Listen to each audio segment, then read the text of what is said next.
there's dynamics, but in terms of the future, the three big ones are monitoring, electrification, and safety systems, and overall system evaluation. The bigger thing is information, right?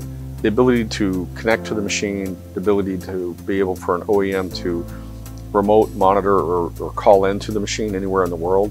We've been doing that for quite a while now, but still lots of customers don't do that and don't have that capability.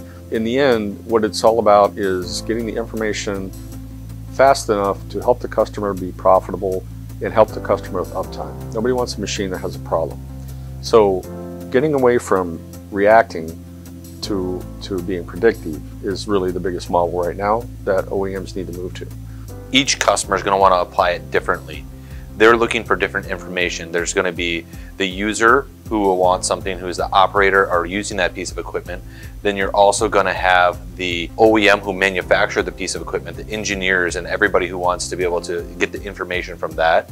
So they're going to want to be able to get that information back in a separate way. Anywhere from the operator to the OEM, the manufacturer, to the engineer that's doing it, to maybe the aftermarket service and technicians that would be working on it. All those different levels are going to need information presented to them in a different way. Maybe it's the owner of that equipment that wants to see, I've got 5 operators that run it.